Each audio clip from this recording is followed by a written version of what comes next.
here, and welcome, welcome. This is our next block of the month.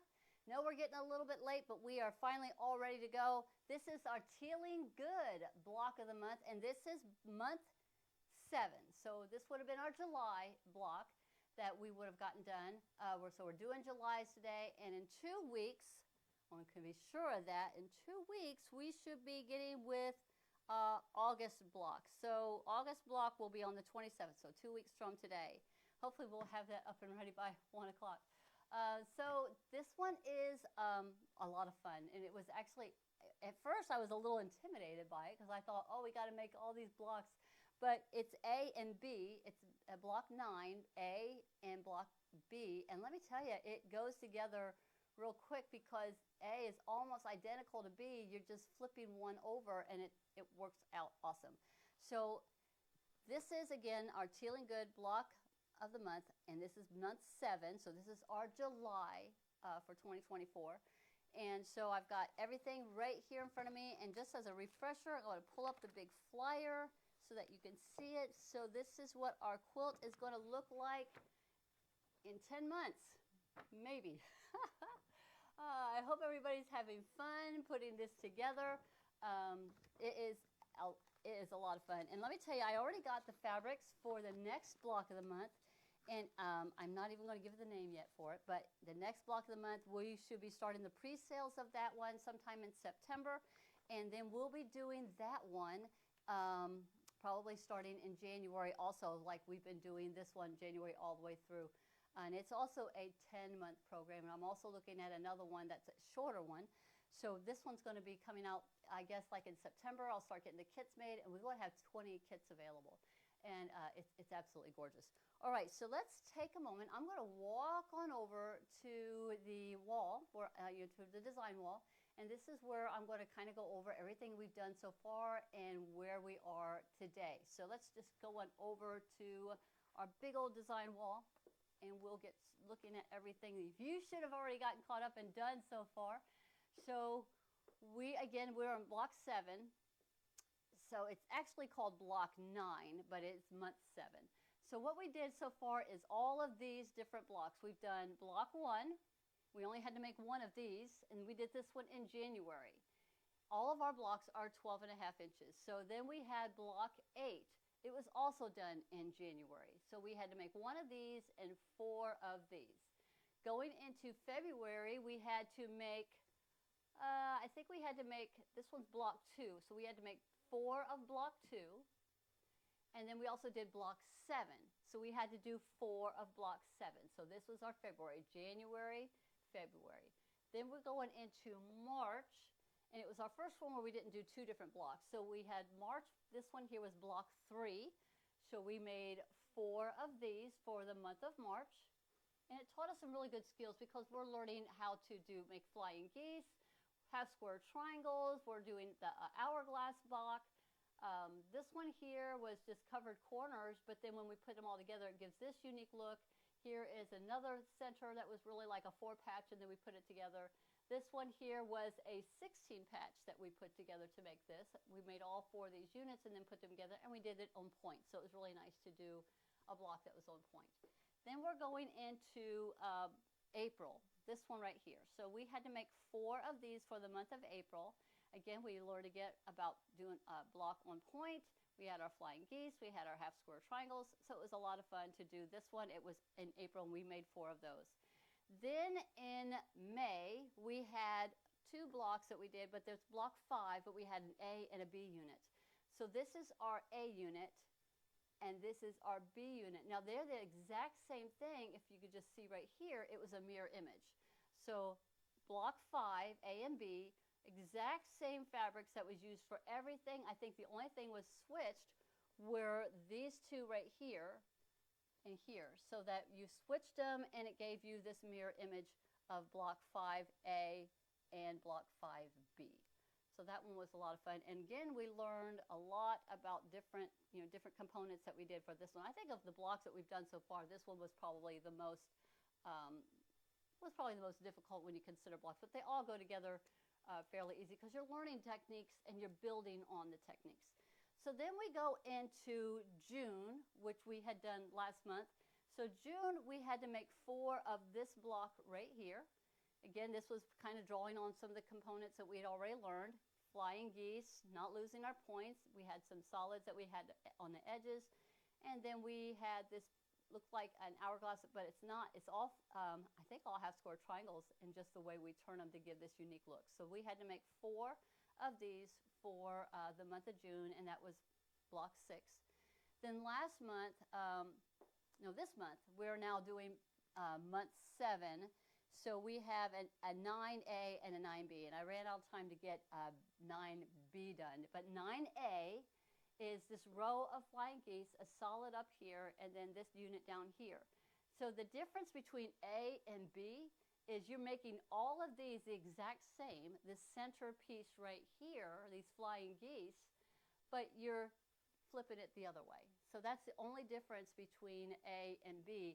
You still have this solid on the top, which I think this is the T, and then we got the M down here. So you're making 8 of these, and then 4 of them are going to have your geese going to the left, and then 4 of them will have your geese going to the right, and then you're adding this solid on the top, and then this piece unit down here on the bottom. So that one's a lot of fun. So again, this will be a really good one. You're making 8 blocks, but it's going to, half of them will go in one direction, half of them will go the other. So I've got the A done.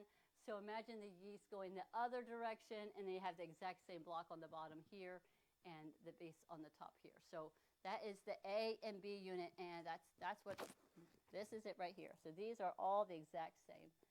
So let's go over, and we're going to pull out the fabrics that we utilized to make this one here. And we're getting close to having a lot of our fabrics already used up, right?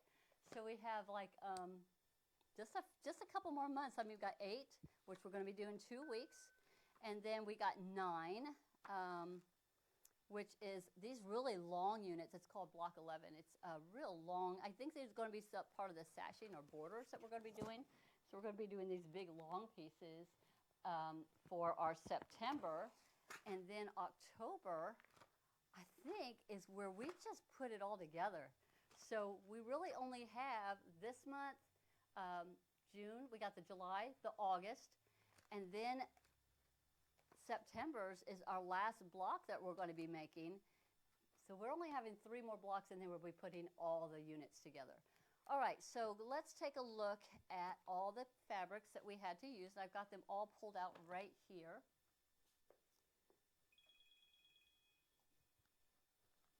And that's Miss Erin, so I'll reach out to her in a little bit.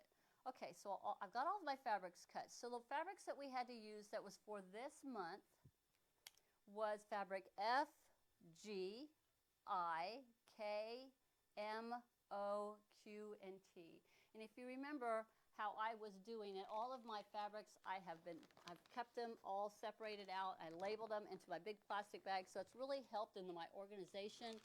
I also had a notebook that I had been using because I marked in here everything as I was cutting it up, so I knew where all of those fabrics were being used. I have the fabrics listed here, and then I had it how they had to be cut up, whether it's a fat quarter, a fat eighth, a half yard.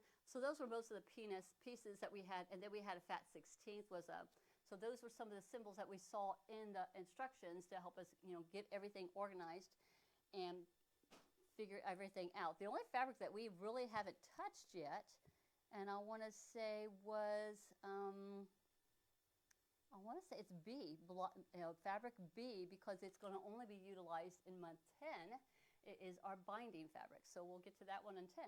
All right, so going into F. The first fabric was F, and that one required that we had to have, let me go into, F was a fat quarter. So F, G, O, and Q were all fat quarters. And then I, K, M, and T, because there's 8 fabrics, were half yard cuts that we had for those. So F required that we cut 3.5-inch strips, and then we subcut those into 3.5 by 6.5-inch pieces. So that's what this piece is right here. And this is where I got to utilize the templates. The templates I actually used for this one was my 3.5-inch square, I used my 4-inch square, and my 3.5 by 6.5.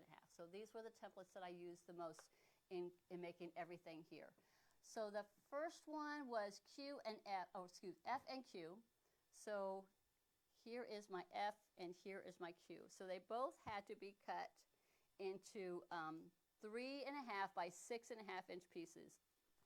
Q required, and F, both of them, we had to have 8 of them. So you cut your fabric into 3.5 inch strips, and then you subcut those into 3.5 by 6.5 inch rectangles. Then going into G, we have this one right here. So here's my G. It's a real beautiful, beautiful color. So G and O, we're all the same. So here's my G's and here are my O's.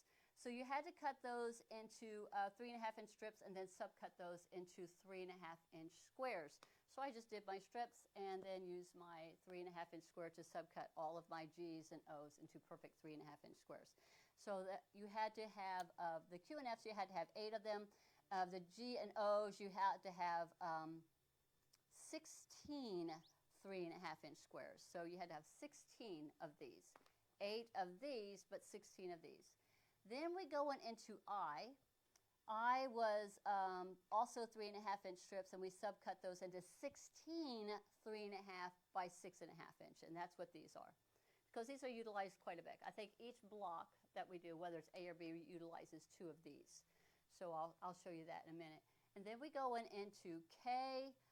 We had to subcut a lot. So we had to cut enough strips for 3.5 inch strips, and we subcut it into 3.5 inch squares. So K has 48 3.5 inch squares with that one, because you're using this one a lot for your flying geese.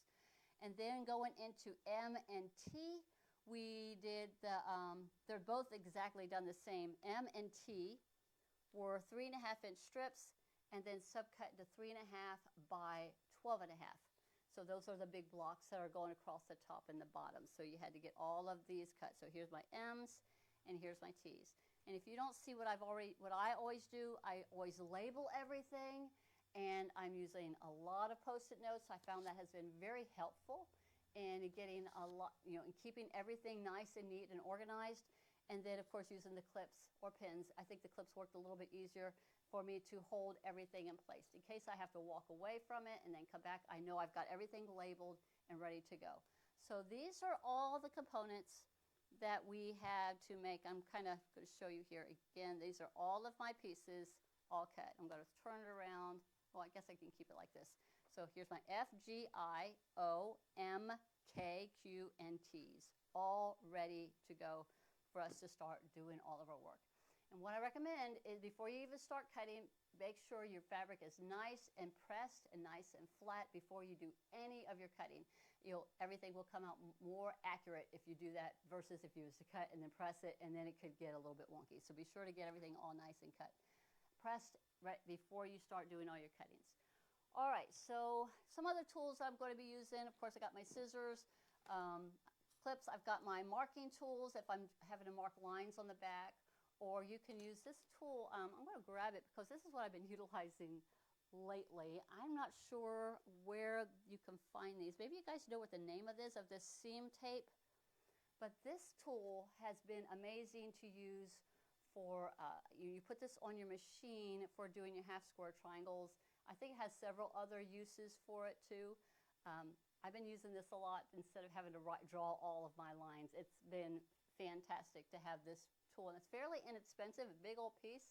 It's easy to just lay it on the machine and put a new piece on. I might be able to see if I can get Olivia to kind of get a close-up so you can see. I don't know if you can see my machine bed right here where I've got that tape laid down on here, because I use this as a guide instead of always having to draw all of my lines for sewing on the lines, which you need to do when you're doing your covered corners or half square triangles. Let's take a look. Let me see. Do I have any questions out there? Do you know of? Hey, Miss Peggy, Aunt Peggy, how you doing? Any questions for me so far? How's everybody doing? I can't wait to see how everybody's doing. If you want to post some pictures, I'd love to see them. We're going to go ahead and talk about after you get everything done. So I've got all of the fabrics cut. So if you're looking at the instructions, I'm going to line item 3, because line item 1 was talking about the fabric requirements, and then number 2 talked about the cutting. So we're going into number 3 where it says piecing order for month 7. So this is where it's telling you to draw all of your lines. So you're needing to draw your line from corner to corner on on the wrong side of all your G's, K's, and O's, 3.5-inch squares. So that is, here's my G's, here's my K's, and here's my O's. So you would be drawing your line on the back of every one of these pieces, knowing that there's 48 of this one, and there was, I think, 16 of another and 8 of another. So you would be drawing all of your lines on all these, whereas using this little tool right here has saved me from having to draw all of my lines, and it's just a fantastic. If you get that, I wish I could remember the name of it. Do any of you know the name of what this is? Because I can't. Oh, it's so simple, but it's amazing. So you can draw your lines, or you can use that tape to help you. Another trick that a lot of people do is they'll fold their fabric and then you sew in the valley. So I can show you that technique if you wanted to try folding your fabric and sewing in the valley. All right, so let's get all of these back in here. So then we're going to be making units. So once you get all of your lines drawn, so going into line item number 2 of the piecing order for month 7, it is, so you're going to do, after you get all your Q's, your K's, your G's, K's, and O's with all of those are your 3.5-inch squares with their lines on them. Then it's telling you to get your Q's. So the first unit 1A, is going to be this block right here. This is unit 1A, and I label all of them. So unit 1A is this flying geese unit that we're going to be making. So it is these pieces right here. We are utilizing our K's, which is the 3.5-inch squares, and our 3.5 by 6.5. These are the Q's. So for each Q, you're going to need 2 of the K's. So I'm going to, and you'll be making a total of 8 of the unit 1A's. So if I'm going to grab, here are my Q's. I've got 2 of them laid out in front of me. So here are my K's, and it tells you to draw a line on the back, on the wrong side. Again, with the batiks, it's just a little bit hard to figure out which is the right side and which is your wrong side. And I believe this is my wrong side right here. So if you're going to be doing this one where you're going to be drawing your line, you're just going to set your ruler down and you're going to mark it from corner to corner using a pencil or what tool. Like this is a kind of a light fabric, so just using a regular pencil, I can easily just get my line drawn from corner to corner. And you're going to repeat that since it was the K's, and if I'm not mistaken, K was the one that had 48 of these. So you're going to just draw your line on the back, wrong side of all 48 of your K's if you're not going to use the tape that I have. Seam tape, I can't remember it. I know it has a particular name. But I'm going to show you another way. So here's with the line. But if you wanted to, I've seen where if you take your fabric and you fold it in half, corner to corner, and kind of finger press it or press it, you're going to, when you do that folding, you're going to fold it where you're going to fold the wrong sides, or so the right sides together. So here is you're placing right sides together. So you're going to fold your wrong sides together, so because you're sewing in the valley. So I know a lot of people will actually do the where they just do a finger pressing and fold it, and then they stitch right there in that valley.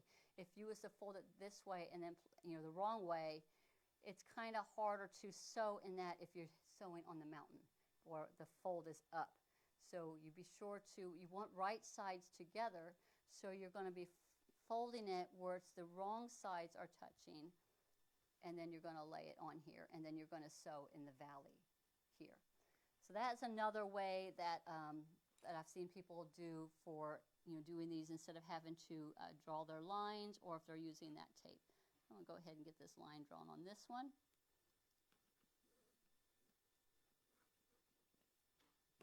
And so then you would have all 4 of those done. So I've got my 2 pieces here. We're going to do 2 of these. So this is the unit 1, U1 lowercase a. So we have to make 8 of these, so we'll do 2 of those. Then we have the U1Bs. and that's going to look at number 3. Now, I think you make the most of these. You have to make a total of 16 units because you're using 2 in each block. So the U1Bs are the I pieces. That's these right here. These are the 3.5 by 6.5, and then you're using Ks again. So you've got. So if I'm going to make 4 of them. So I have 1, 2, I have 2, 4, 6, 8 pieces, I believe here. 1, 2, 3, 4, 5, 6, 7, 8. So I've got 8 pieces here. So they're going to go on each side. So we're going to make these. You got to make a total of 16. Each block requires 2. So I'm going to make an A and a B unit for you today.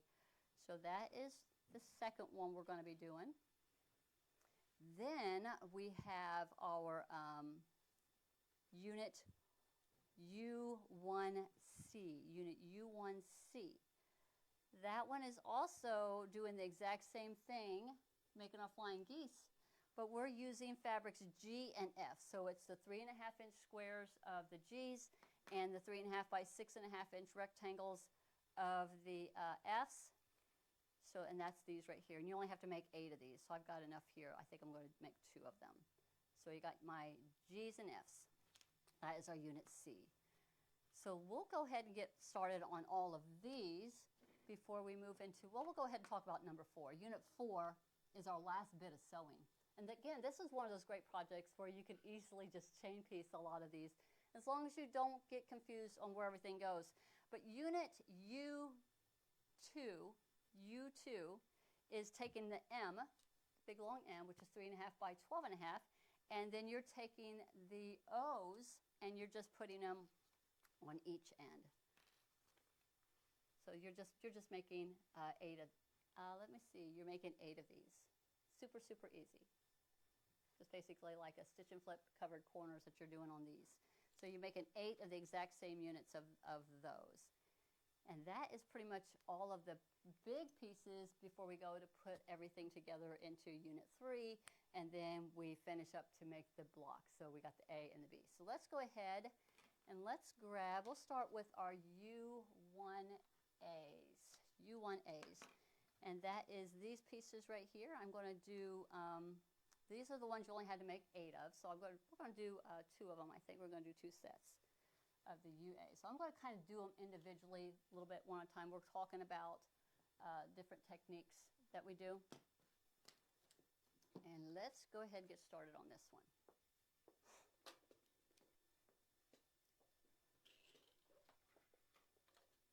All right, I found that having a little piece of a leader kind of helps a little bit, particularly when you're starting off on corners on this one.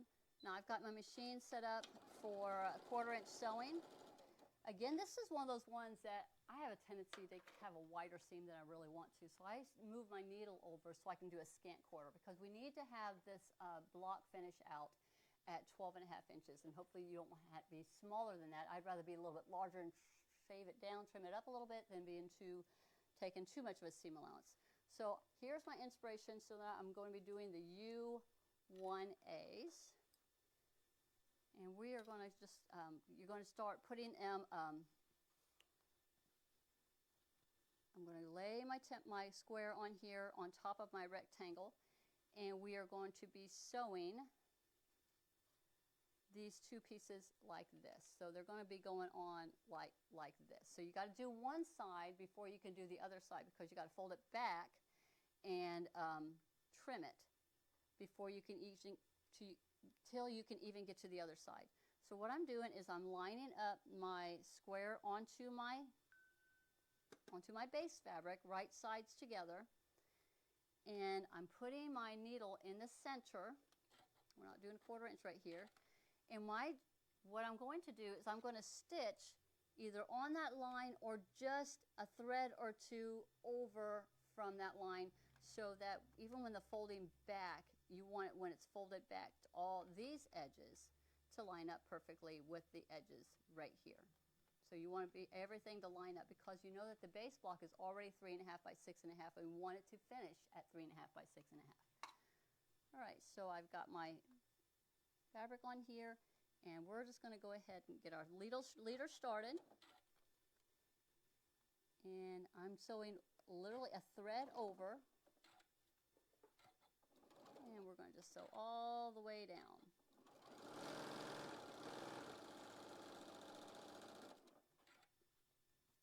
And I'm going to get my second one ready to go. Again, this is a good one where you could chain piece a lot of these. Just have them all kept together.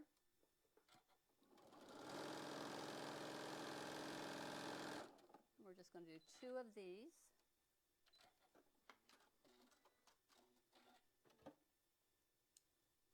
Clip these apart. Now before we do any trimming, I like to fold it back and making sure everything is lining up on my edges. Kind of give it a finger press. Going to have to trim that away. We could go to the ironing station and iron that. Again, folding it back, making sure all of my edges are lining up. If they're lining up the way you want them, then you go ahead and trim them. You have to trim them before you can get to the other side. And what we're doing is we're trimming it down to get all that excess bulk out of the way.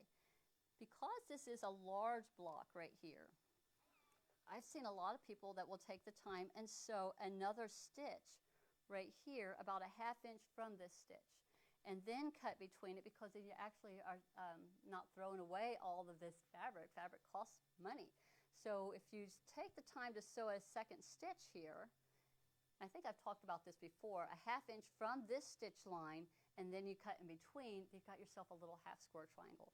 Want me to do that? Let me show you. Let's do that before we even go further, so I can show you. A lot of people will, because hey, you make a bunch of these half square triangles, you might be able to make yourself like a little pillow or something. So I am going to flip this around because I want to sew about a ½ inch from that line. So I'm looking for the ½ inch mark on my, it's right here. So I'm looking at the ½ inch mark that's on my machine. And I'm just going to stitch it down here. Let's go ahead and do this one. And we're going to sew again about a ½ inch over.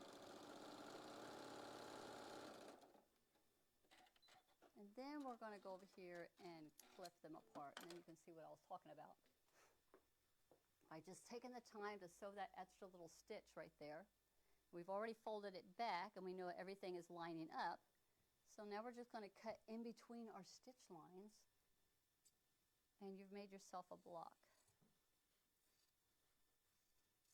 There's one. Let's go ahead and cut this one. So it gives them both a ¼ inch seam allowance. Here is the piece that we need for doing our project, but here's what we were going to throw away. By just doing that little bit, we don't have to throw it away. You can save it for another project, like a scrappy project you might want to do. Not quite sure what size they are. They seem to be about, you could probably square them down to 2½ inches. Just again, it's just something to hang on to if you don't want to just throw away all of your pieces. All right, so they got these sides done, so let's go ahead and get the other 2 sides completed, and then we'll start working on the next block. While I'm getting everything set up for the next one, do we have any questions? Everybody good out there? Anybody figured out what the name of this tape is? Oh my gosh, I'll have to look it up. I'm trying to remember what this, is it seam guide tape? Maybe that sounds about right. Might be seam guide tape. All right, so let's get, now we're going to do the other side.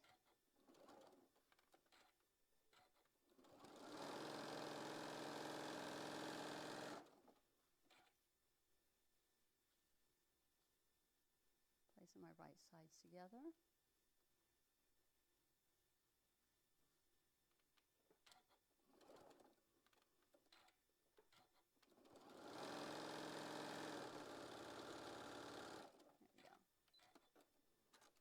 I think it's called seam guide tape the more I think about it. All right, so before we do any trimming, I like to roll it back, making sure everything is lining up. That one looks good. And then this one right on the money. So let's go ahead and press these back and then trim them.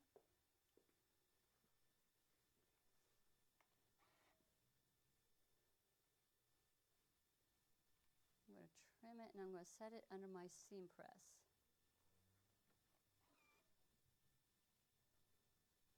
this excess off.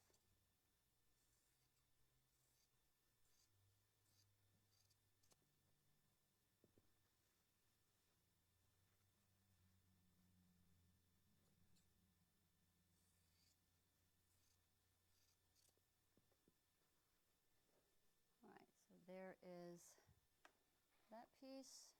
I'm going to press this one back. Again, this is our U1, so I'm just going to set this under my block press and get that a little bit more set.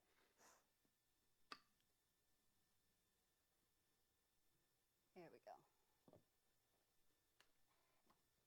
Okay, so these are U1As. So all ready to go, U1As. You make a total of 8 of them. I've got 4 of them right here. So going into U1Bs, this is where you had to make more of this one. So here's my U1Bs. Here's my inspiration. Here are my pieces. So let's get to sewing all these up. You know what? I'm going to look that up. I think it's called seam guide tape. Does that sound familiar? Somebody knows. Seam guide tape. Let me see if that's it. Yep, that's seam tape for diagonal sewing. It's called seam tape. And it's fairly inexpensive, like 2 rolls for like $6. It works good. I know there's some videos out there on the diagonal seam tape. So that's what it's called, diagonal seam tape. Awesome stuff. All right, now we're on to U1B. And if I'm not mistaken, these are done with the K's and the I's. K's and I's. We just did the K's and the Q's, so now we've got K's and I's for this one. Here's my inspiration. Here's my pieces. So we're going to just start putting them right sides together and stitching them down. And I'm going to be using the seam guide, diagonal seam tape. Still having to use my my little leader because I'm starting off on a corner.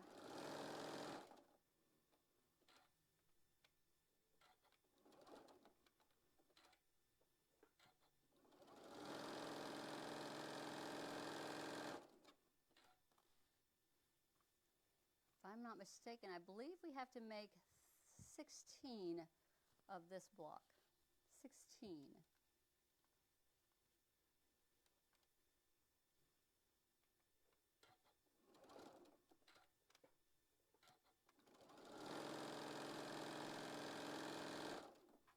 There's 2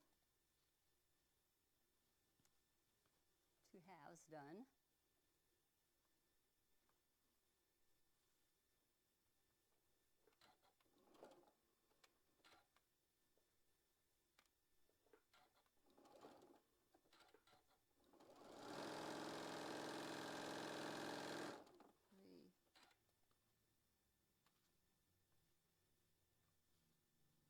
Hard part of this was always trying to figure out what is the right side. This batik has just been a real challenge to determine what is the right versus the wrong side.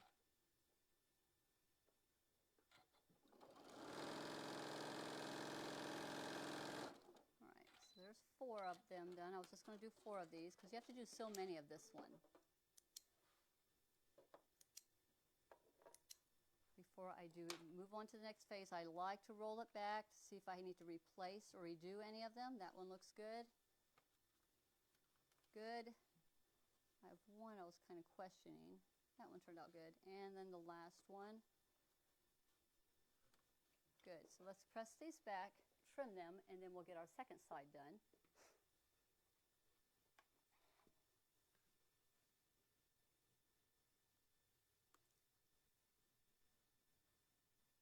Set this seam under there.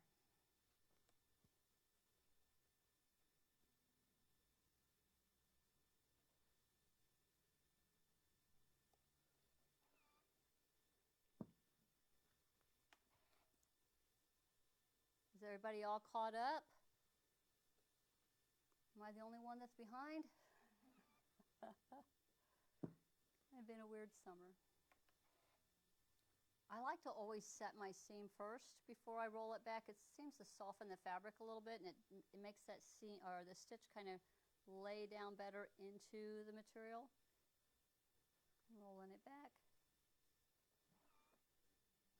And then we're going to go ahead and get all these trimmed up. Now you can use your rotary cutter and a ruler, but I just find it just relaxing just to get my big old scissors out and just trim it down about 1/4 of an inch from my stitches.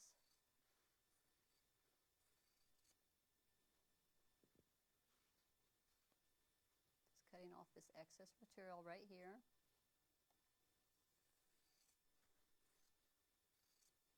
There we go. And one more.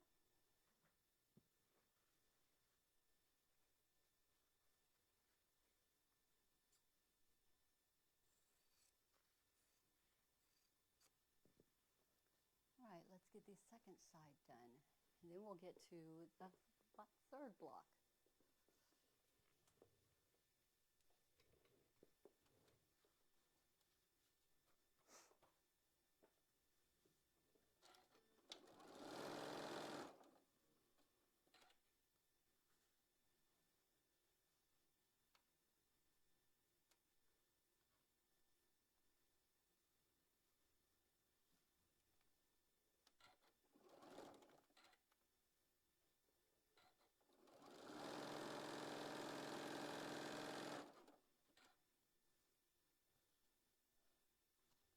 Making sure you got the right sides together.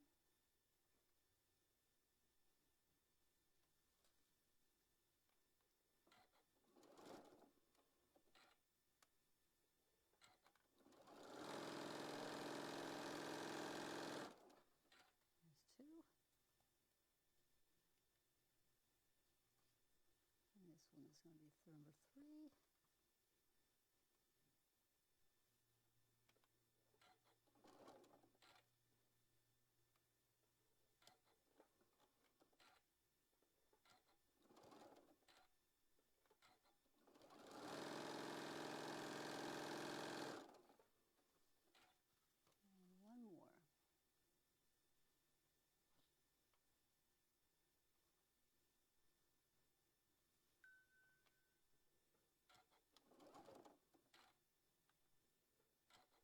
I always do a couple of anchoring stitches before I get everything in position.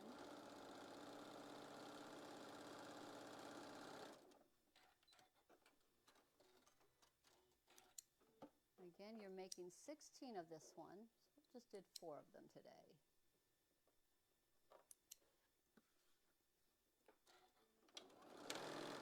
So before I press it back, before I leave my machine, I'm always rolling it back and making sure all of my edges are lining up.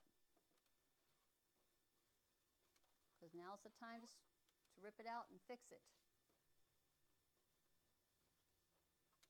And all good. So let's get these pressed back and trimmed, and then we'll be moving on to the next block. Set the seam, roll it back.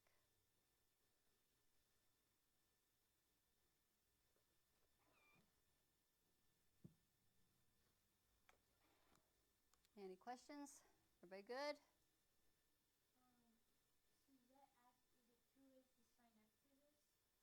For this one, yes. I don't think I have any. We don't have any more kits of this one. But next September, I will be starting our next block of the month. We'll start doing the pre-sales for the block of the month. Now, this one was a free class for anybody. You could always go back and watch the videos all the way back, because we've been doing this since January, I believe. So you could use your own fabrics and just follow along.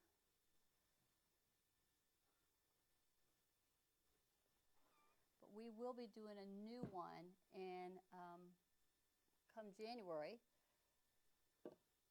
Next, I should have everything, all the details for you, hopefully in 2 weeks.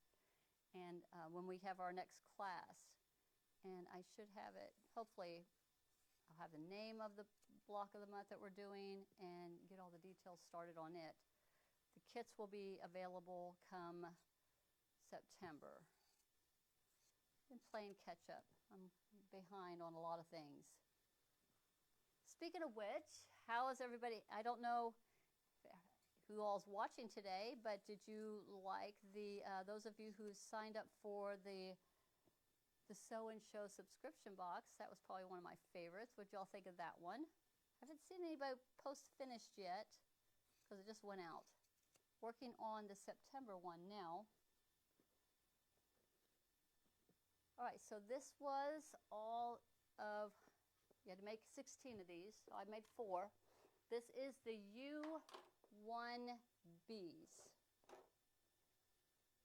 So we got those done. So now we're going to go to the C unit. Also, same thing, we're doing the flying geese. This was a darker colorway. This is the U1Cs.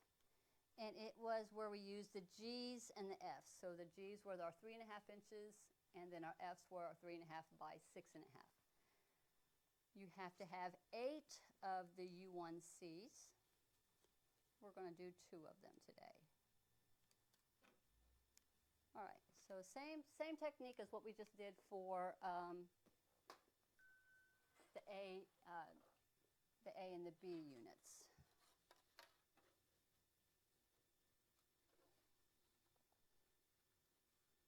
So taking a look for your right side.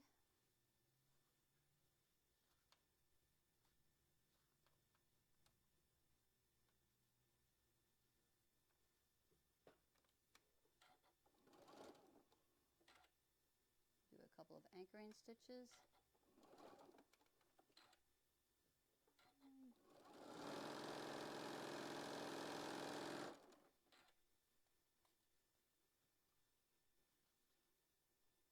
I thought I had them all right side up. Now I'm second guessing myself.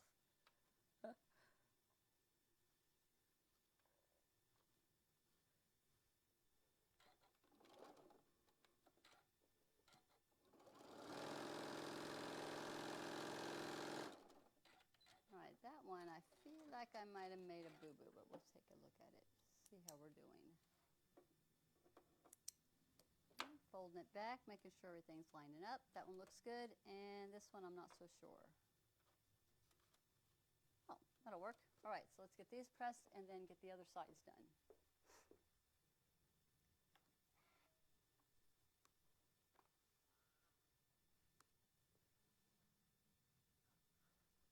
one's almost when I should have redone, but we're going to let that one slide.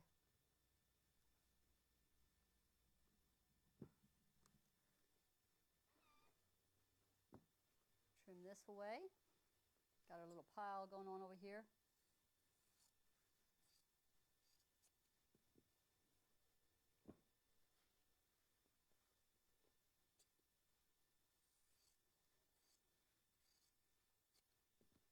All right, we just got the second side to do. How many of you keep your little scraps and make other projects with them, or do something kind of totally different than what you would think?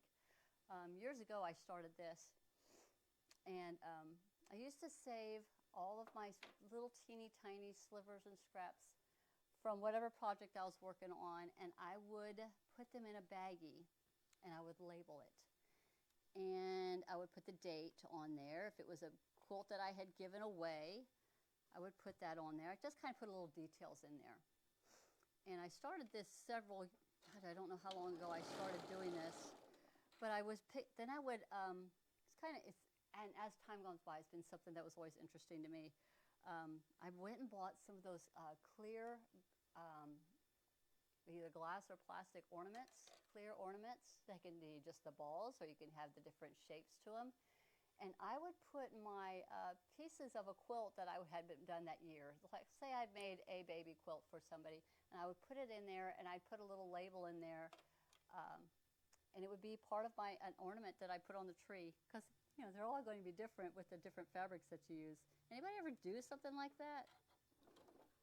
Just saving all my little pieces, put them in ornaments. And it's always fun to me when I go to pull out the ornaments to put on the tree. Oh my gosh, there's the quilt I made, Carl, or there's the quilt I made. You know, you see these fabrics that you kind of forget about, the quilts that you hadn't done so long. Just kind of a memory every year of the quilts that we've done in the past. I know some people will combine a whole bunch of them and then just put whole little slivers of paper in there with all the different projects that they've had, that they did that year. Do an annual or a yearly ornament.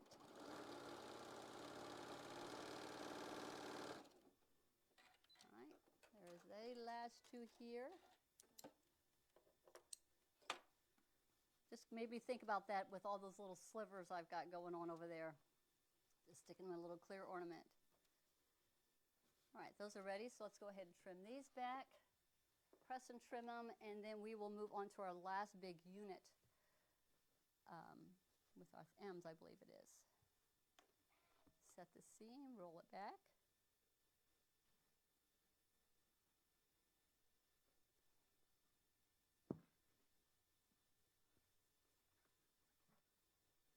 And this one. And I'm rolling it back.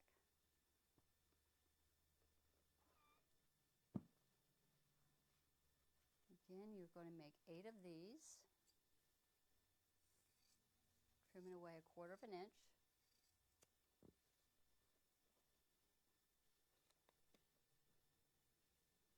And last one.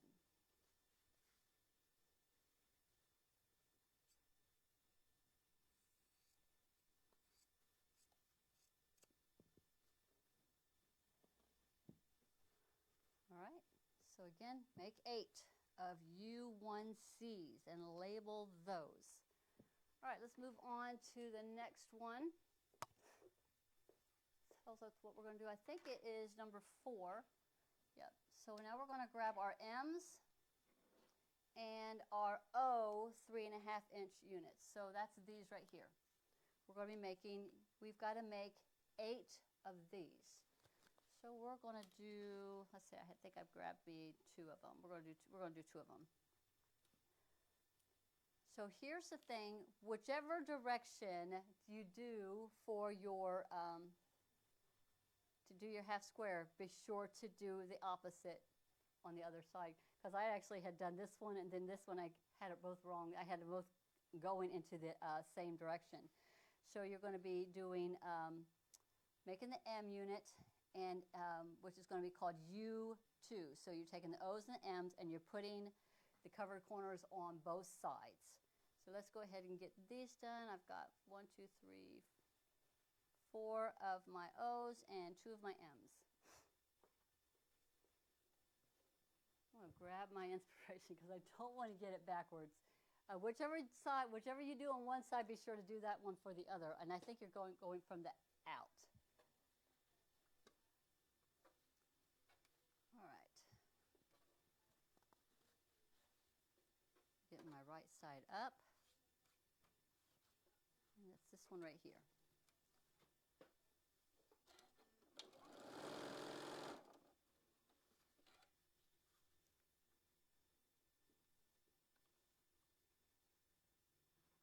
I think I'm going to start with this one.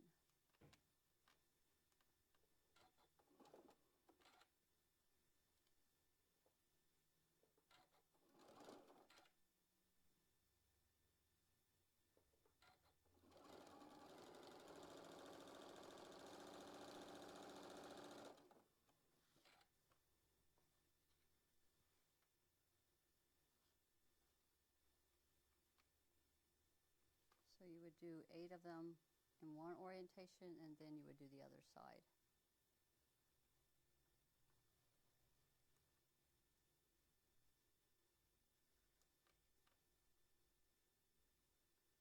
I think I am backwards on this one.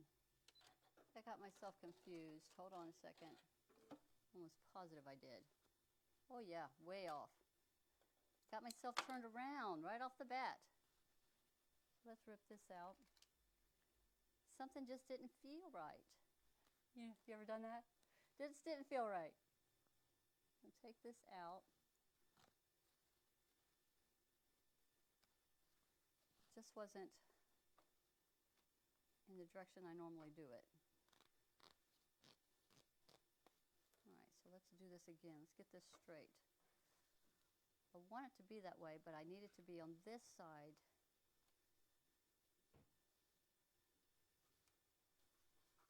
I'm still confused. No, that's right. Well, it didn't work that way. Okay, I got it. I'll lay this on here. And we've got to be more on this side.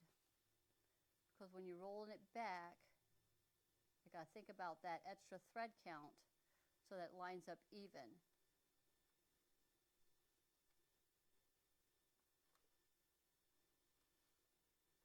Get my little leader in here. So it's like doing a flying geese just with a bigger piece.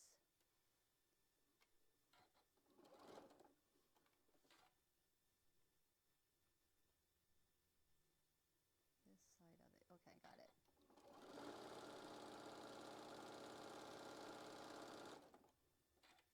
All right, and then we'll do this one. Just got myself turned around.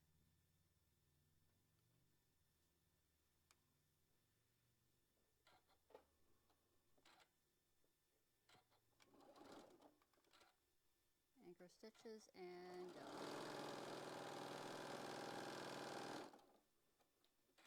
Okay.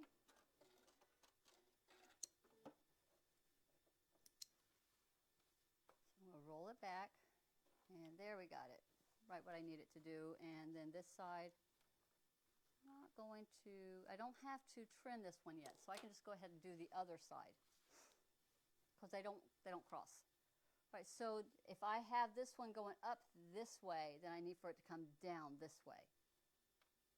It's got to be, to give it this look right here.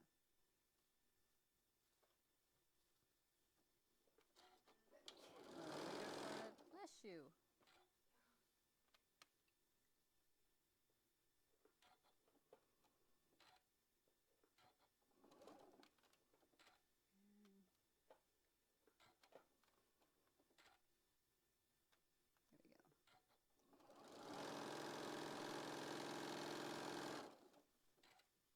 This one, last one.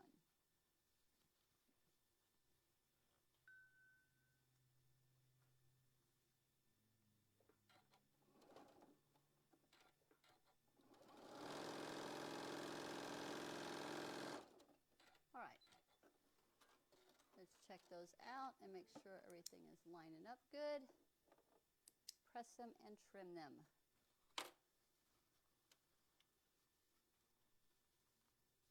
That one's good, and then the last one, close. Okay, go ahead and press these back, trim them, and then we'll move on to, I think now we're at the assembly, because these are all the components all done. So now we're going to start making our assembly.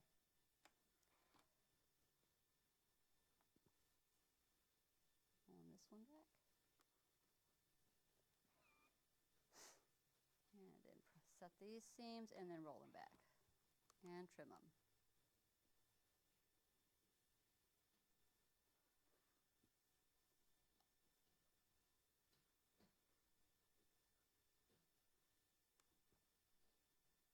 Lots of half square triangles and covered corners on this project. Needed a good one, needed an easy one. The way my month is going, I needed an easy one. Got a lot moving on.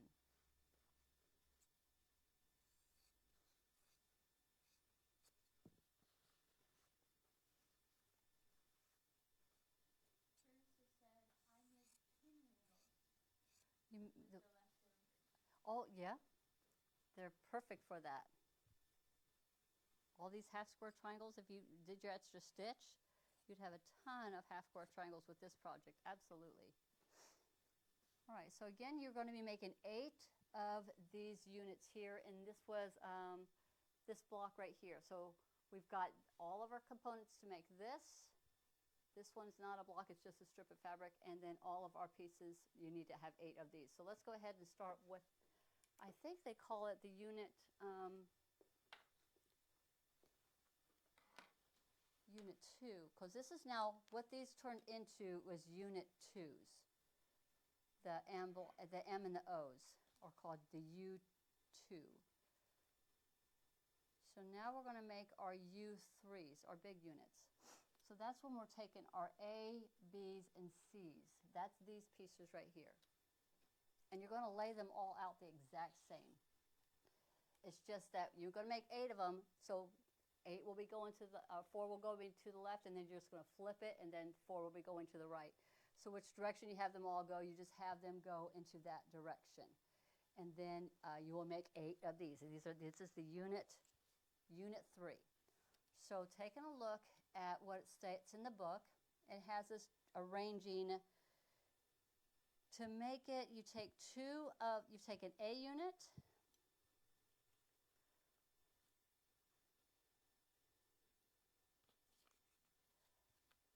so I'm going to be making 2 at the same time. So you take an A unit, and then you take 2 of the B units. So I'm going to have them all going in the same direction. And they're so similar.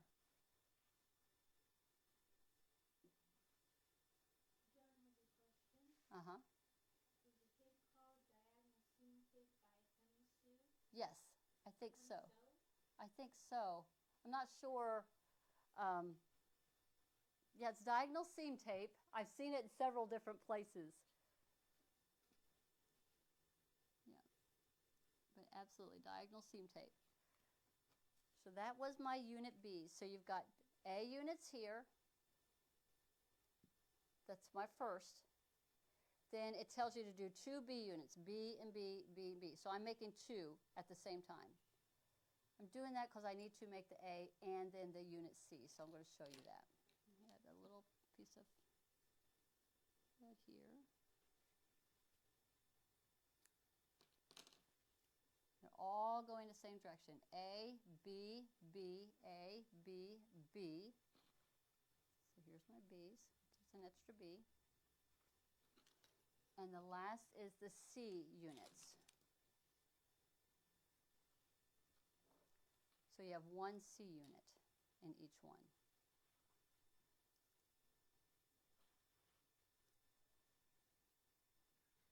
So if I was to take this, it's exact same one, and I flip it,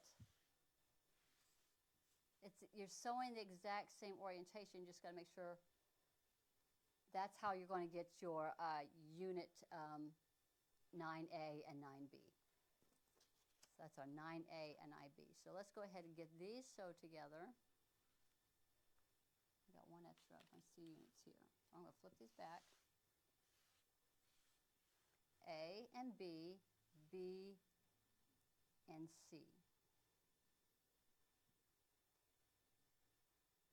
So I'm going to sew the A and B's together, and then I'm going to sew the B and C's together, and then I'll sew those together. So I'm keeping these together, and then I'm keeping these together. I'm making sure that the arrows are all going in the same direction. Start with the A and B's.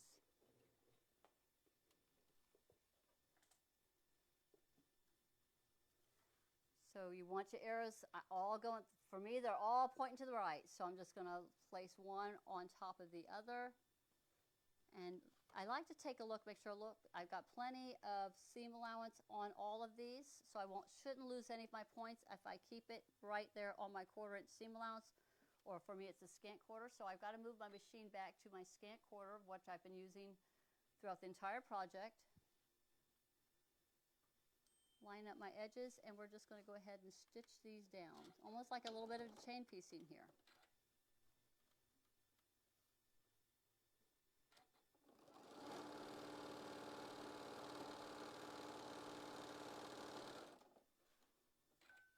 And the next one.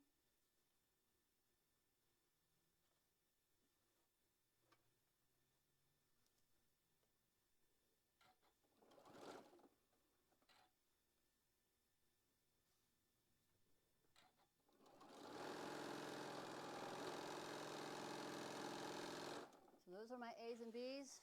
Now I'm going to go ahead and sew my B's and C's.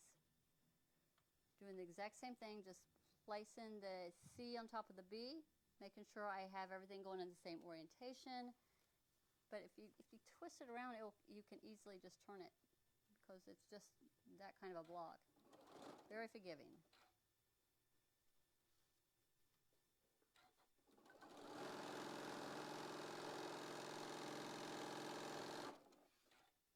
I'm taking a look and making sure if I sew my 1/4 inch right there on the edge, I shouldn't be losing any of my points.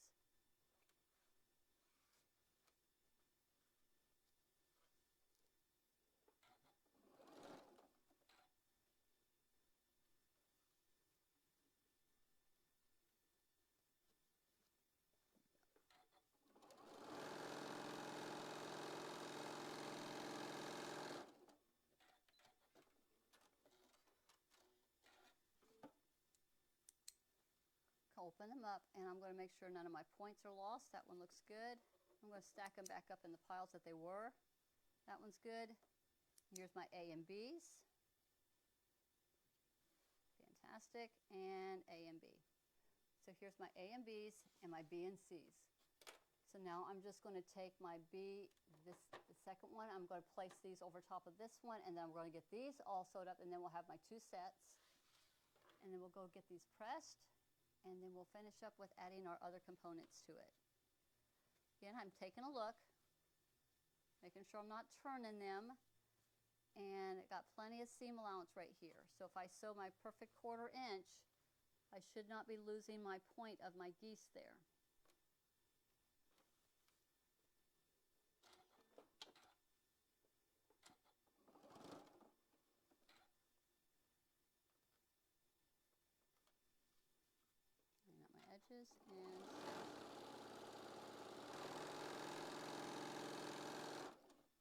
And you'll be making 8 of these units.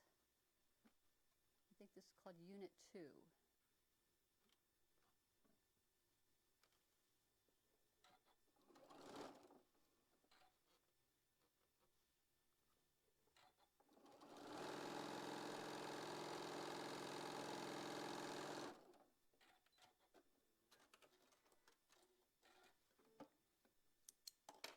So let's go, and now we're going to get these pressed. Now I really didn't have any instructions on what direction to press. So for this one, I felt it was best to press away from the point. It seems to be the least resistant in that direction. So here is the unit. So I'm going to kind of lay these down first to kind of set the seam before I do any of my pushing to do the pressing in the direction that I'm going with it, because you're going to put a block on the top and the bottom, so it's not even going to be in part of any of the blocks. So I'm going to kind of finger press it first. So I'm pressing it so that I'm pressing away from the point of the flying geese. So I'm pressing it towards, I don't even have a direction, just away from the point. Giving it a finger press first, and then I'm going to go ahead and hit it with the iron. Trying not to press it. I want to be sure that I'm not stretching it. Again, we're talking about a lot of bias here.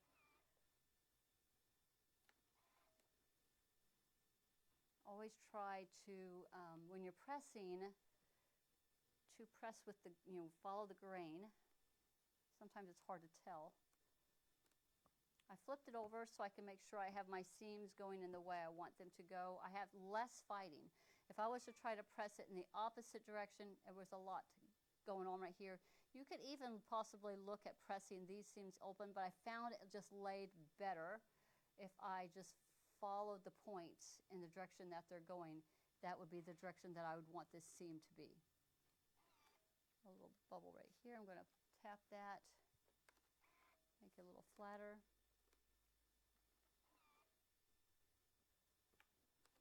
No points lost,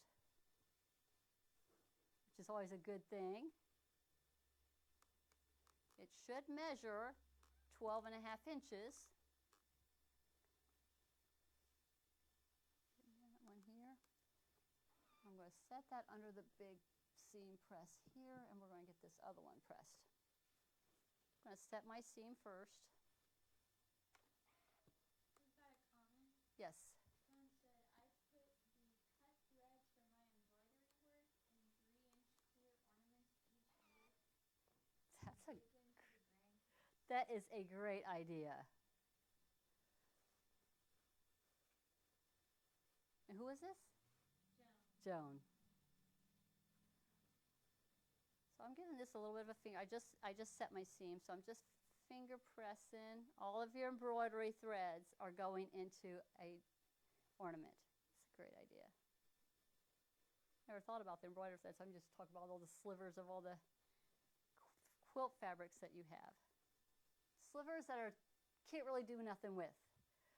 All right, so I've got this kind of finger pressed in the direction, and now I'm going to go ahead and hit it with, set it with this with my iron, making everything go the direction I want it to go. None of my points disappeared, which is always a good thing.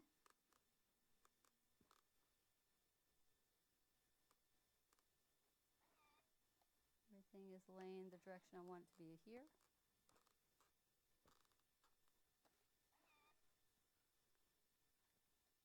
And kind of see if I can get that out. Little crease in the fabric from batiks, just the batik crease. Sometimes I can get them out, sometimes I can't. This one does not want to play out.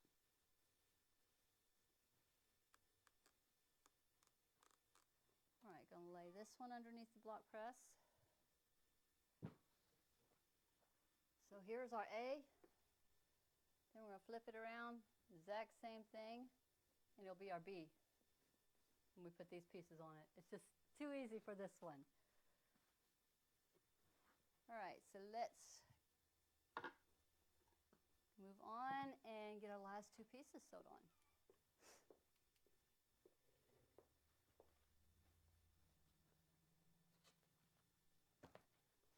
Making sure we are 12 and a half inches. Pretty good. And this one's a little off. It's close, but not quite. We're going to see what we can do. All right, so now we're going to grab our U2s that we had just done. And we're just going to put them on the bottom of each one. So we're going to have one that's going to the right and one that's going to the left. And you're just going to put this one here. They're both going to be on the bottom, whether they're going right or left. I'm going to place this one here. So here's my extra one. And then we're going to take our T's. Here, I'm just going to set this here. Here's my A. Here is my B, because I think U2, B, B. So it's going to the left, to the right. And then our T units, no sewing on, it's just a straight fabric for the T. It's the 3.5 by 12.5. So they go here, so it gets stitched on this side. So I'm going to just anchor this on. Kind of anchor this one on. Well, make sure you got it right sides up. T is a tough one too. So this one is right side up. So I'm just going to clip it into place. Well, it's not completely in place. I'm just clipping it there to hold it. Clipping this one to hold it, making sure I have my left and my right. The bottom one upside down? I don't know. I gotta look at it again, don't I? All right, so this one here is my, okay, so I've got an A unit done. So this one's gonna be my B unit. So this is gonna be my block 9B. So I've gotta have this here, and then this has to go here. Yes. Wide and then narrow. So that's the look we're looking for this one. So I'm going to clip this one here. I'm going to stitch it down on both sides. If I remember, I think I had, I'm trying to think I had a seam that matched up. Oh, that would have been this one right here on the very edge. I had one seam. This seam right here is going to nest, but nothing else matches into here. So one seam nests right here when I'm sewing the U2 unit. Now that's with the B. Let's see if it nests up on the A. I would think it would. I'm going to sew these together. Make sure I get this one right. This one is going this way. It's the B. This one is the A. So we're going to flip this to the wide, working down. So the nesting is going to be right here on the other side. This seam is going to kind of nest into this seam right here.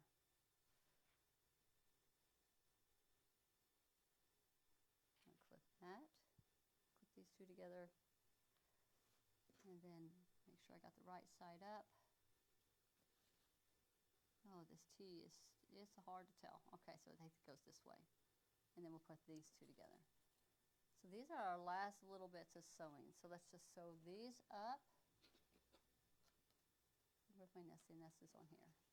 And then what we have, and you'll be doing 4 of the block 9As and 4 of the block 9Bs. I'm going to start with this one because we already done an A. So we're going to do the B. I believe that's what this one is. Yeah, this will be the B unit. And nesting is going to be at the very beginning when you're putting the, these two pieces together here. Based on how I ironed it, they should nest really good right here. What I mean is I have one seam going one way and one seam going the other. So these should just kind of nest right in here in this spot right here. And that's the only one that has a little bit of a nesting is right there. The seams just kind of fit together. Make sure I got my 1/4 inch. And I'm going to stitch it all the way down.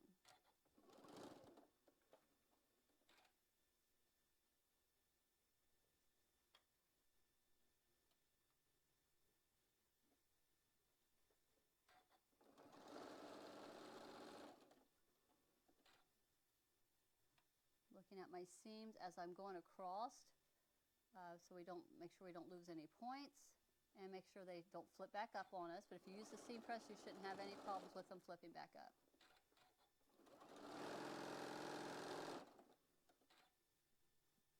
And then the last one.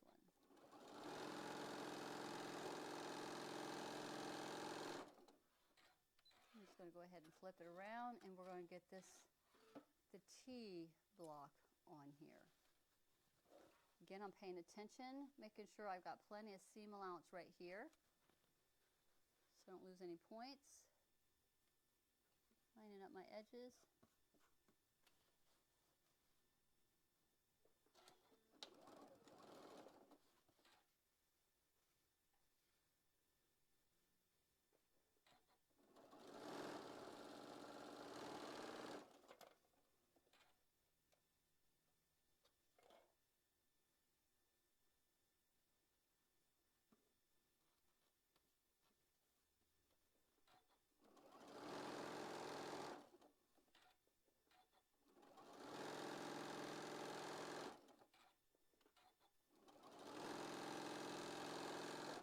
One block done. Let's get the other one done.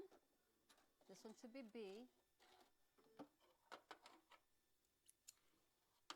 And this one.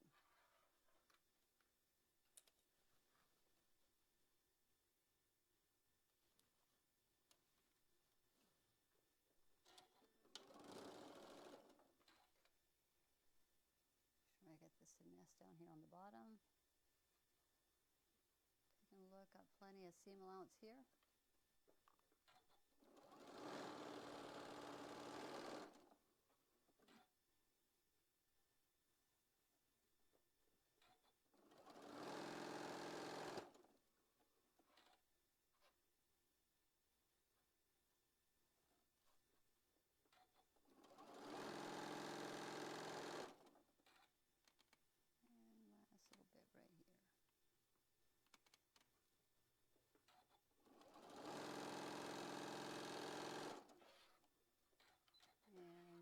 The other side done.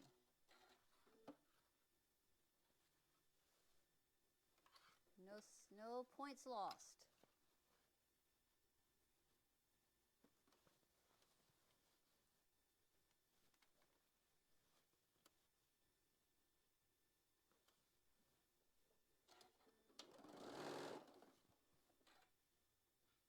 This one's close. This one's real close.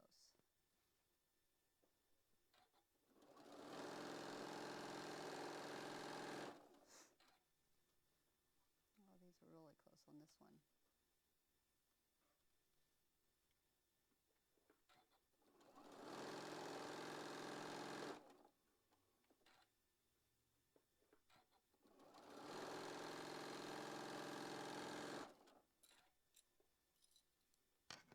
think that's all of that. Let's see how well we did. No points lost. Everything looks good. Let's give this a good press and I think we'll be done.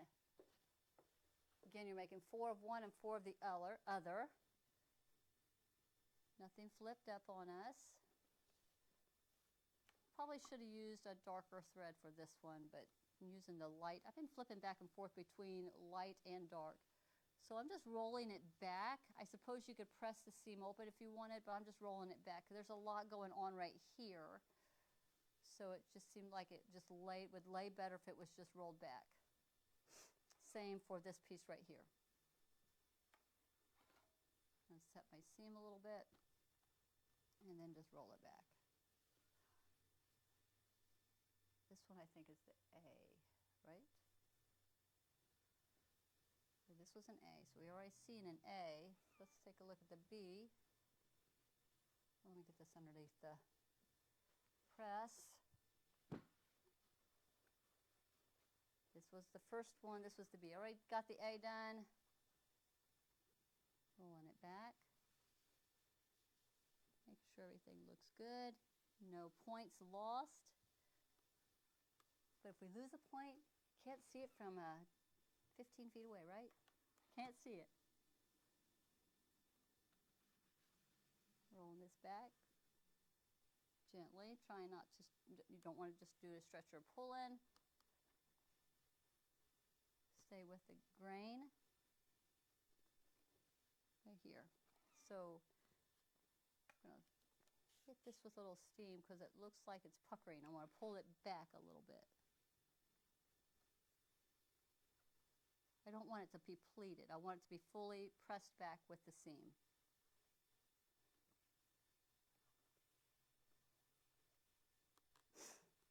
And this one is our A.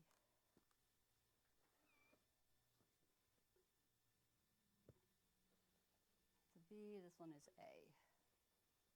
So let me show you, it's going in the opposite direction. So here's B. Can you tell the difference? Exact same block, you just turned it. So this is the B. Making 4 of these and 4 of these. And then you'll have block number 9 done. Easy peasy. We needed an easy peasy.